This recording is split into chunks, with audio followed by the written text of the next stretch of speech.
So I'm going to show you guys how to stay safe through numerology, and we're going to look at your date of birth, and it's two numbers that you have in your date of birth without the addition of a third one. And so let's get the numbers into the grid. This is a Vedic grid. It's what we use within Vedic Numerology to make predictions. I also have a class starting soon on how to create the Vedic grid. And so you can register for that or a reading on my website at brooknumerology.com. Okay, let's get started. Always follow this pattern when putting the numbers into the grid. And if you don't want to, deal with drawing out a grid right now, that's fine. Just write the numbers down as I tell you to do it. And then you can look at your date of birth and the number lineup to see if you have the numbers. So August for this person, the 8 goes here because August is the 8th month of the year. This person was born on the 18th of the month. So a 1 goes here, another 8 goes here. If there is a double digit within your date of birth, add that number together and put that third number in, but you will not do this if you're born on the 10th, 20th, or 30th. So this person's born on the 18th, the 1 plus 8 becomes a 9. Let's go to the year. We never take the first two numbers of the year, only the last two. This person has a 3 and a 6, so we put the 3 here, a 6 here. Keep in mind, if there are zeros anywhere in your date of birth, do not put those into the Vedic grid. They have no place in the grid because 0 is the void. It's nothingness. The final piece is to add in this person's destiny number. That's all the numbers in the date of birth, added up, condensed down to one number. We call it the destiny number within the Vedic system. Other systems like Pythagorean call it the life path. It's the same thing. So this person has a destiny number of 9. Put that into the grid. Okay, so now the grid is complete, and the two numbers that we are looking for where you need to have a heightened alert to stay safe is going to be a 1 in any amount and an 8 in any amount without the number 7. The 1s and 8s without a 7 create something within Vedic numerology called a defamation yoga. And that is exactly what it means. Your name becomes defamed either through something that you did that brought attention and made your name not known in a positive way, or, and this is what happens in most of the cases, something happens to you through no fault of your own where your name becomes known in a negative way. So what essentially is happening is 1 is ruled by the planet, the sun, and number 8 is ruled by the planet Saturn. Within Vedic numerology, the sun and Saturn are enemies, and you can see here that they are opposite of one another. So within Hindu mythology, the sun, number 1, was an enemy to Saturn, and Saturn was the sun's son, and the son abandoned him. And so that is what is creating this defamation yoga for your name to be known in a negative way.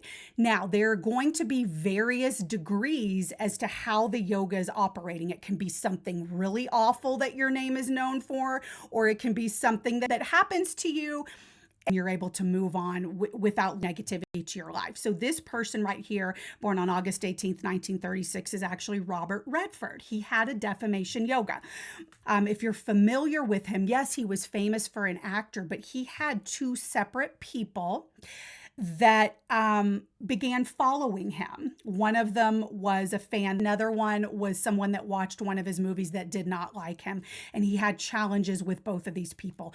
He did come out of both of these situations where nothing happened to him, but nonetheless, he was running the defamation yoga, and that had to be very difficult for him at the time. Now, why did Robert Redford not have a lot of challenges with his defamation yoga where other people would? It's because he had only one. You want sun to be in control of the grid, and then he had 2 8s. So whenever there is an even amount of 8s, so 2 8s, 4 8s, that's known as positive 8. And then when you have 8s in an odd amount like 1 8, 3 8, 5 8s, that's known as negative 8. And so there can be a wide array of how the defamation yoga is created.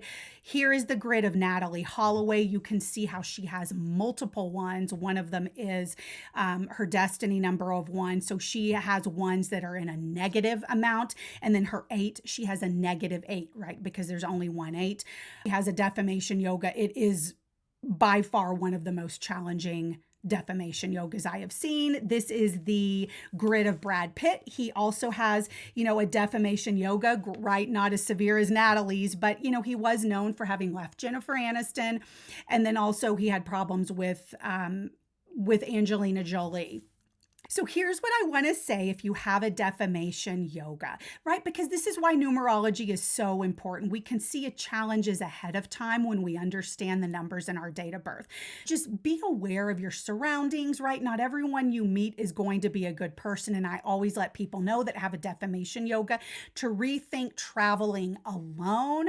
I know that a lot of people love to travel alone. So if you do, then just don't go off into just some really remote area by yourself. Stay in a group, avoid going out at night by yourself. Just be very aware of your surroundings and always act in a moral way, especially in your business dealings and what you say in public. And then also make sure that you associate with moral people, that the people that, are either in your private relationships or your business relationships, that they are acting moral as well. Because oftentimes the defamation yoga is set off with when someone in your life does something immoral. Your defamation yoga is not going to be active your entire life. It is going to depend on the dasha you're running. Those are planetary time periods we use to make predictions within Vedic numerology. And so when the defamation yoga is activated, that's when you really need to be more aware of what is happening. And then also a defamation yoga can be created by way of dasha. So for instance, let's take Robert Redford's date of birth. Let's say that he never had a 1 in his date of birth and he never had the 7, just the 8s. And so he doesn't have a defamation yoga, but when he is running his sun dasha, we would have put a 1 in here. And so a defamation yoga would have been created by way of dasha. So he would need to be, careful during that year time period. I hope that this was helpful. Right. This is why numerology is so great. When we can see the potentials for something to happen, then, we have our free will and can kind of alter how we are going to do things within our life. Don't forget, I have a class coming up on creating the Vedic grid, and we'll really go into the details on what the numbers and planets are doing. And you can ask me specific questions about, how the numbers are interacting in your life. And I will see you for the next video. Thanks so much for watching. Bye.